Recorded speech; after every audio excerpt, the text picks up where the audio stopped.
आइल कल जुग के जमाना सब मनमाना चाहत बा। दुनिया बदल गइल बा सबके नया जमाना चाहत बा।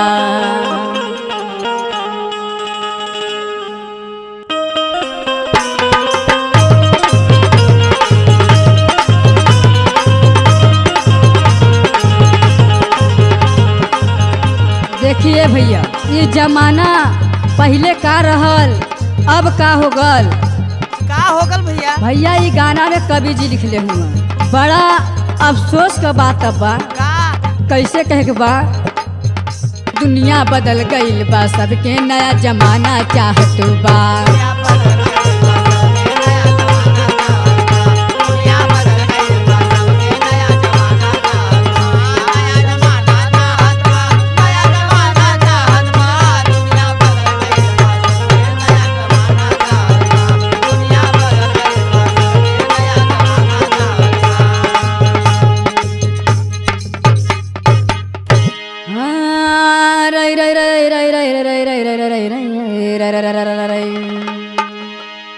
और तब के मर्दा मेहनत कई के रख ले घर के पानी।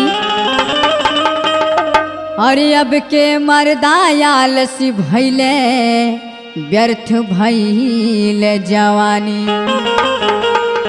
कि तब के मर्दा मेहनत कई के रख ले घर के पानी। और अब के मर्दा आलसी भइले और व्यर्थ भइले जवानी।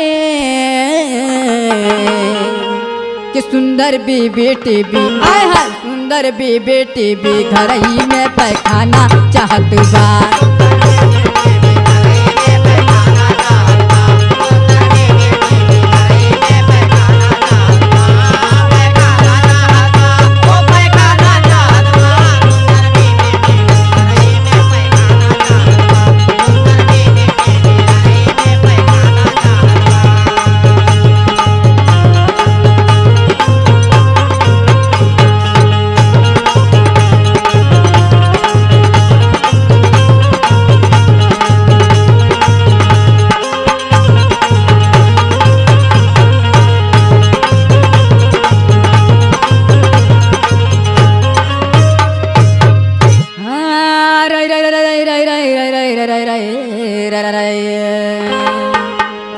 और हरी बेगारी दूर भइल अब दूर भइल जिम्मेदारी।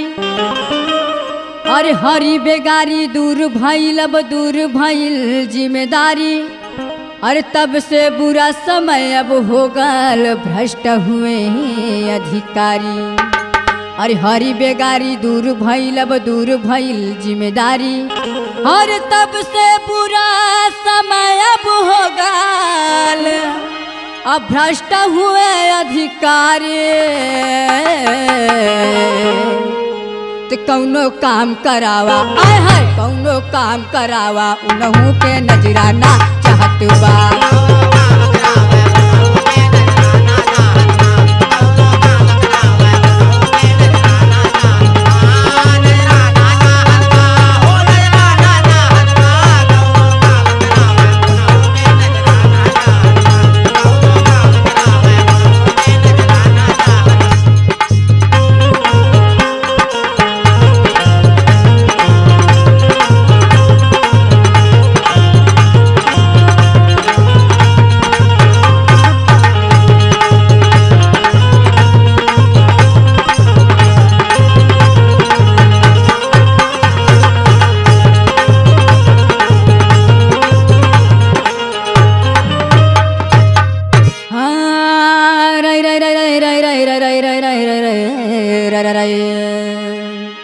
अरे लड़का पढ़ के भय सयाना आइल शादी के बारी। और कहे कि पहले हम लड़की देखब तब करबे हम शादी। कि लड़का पढ़ के भय सयाना आइल शादी के बारी। और कहे कि पहले हम लड़की देखब अरे तब करब हम शादी कि अक्षर एको न आवे, आय हाय अक्षर एको न आवे, लेकिन सुघर जनाना चाहत बा।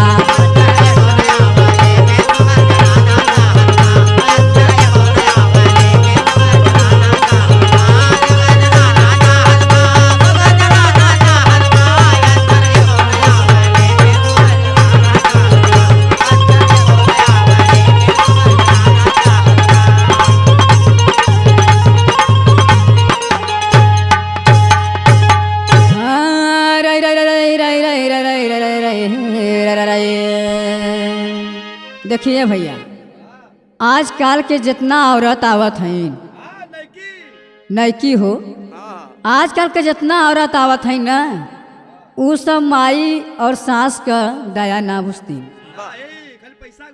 उन सोचल कि कितना हमारे लगे हमारा हिस्सा आ जाओ, तो कैसे कहबा।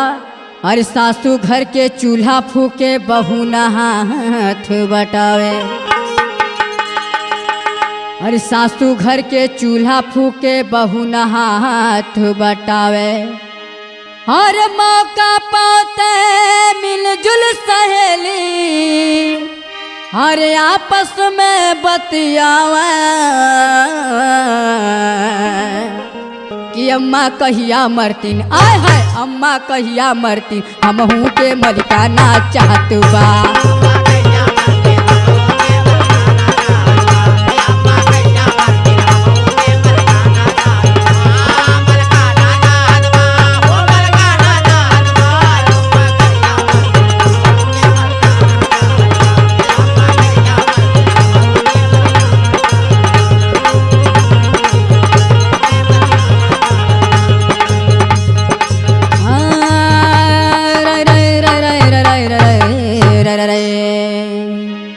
अरे लिखे ले,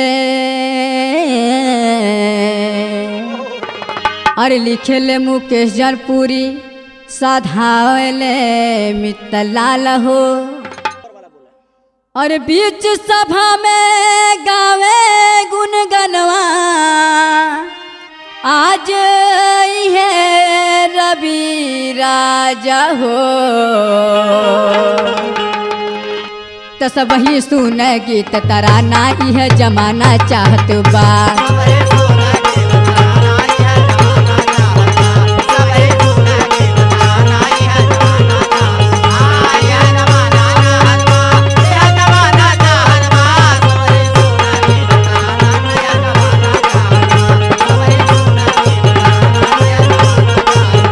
दुनिया बदल गई बा, सबके नया जमाना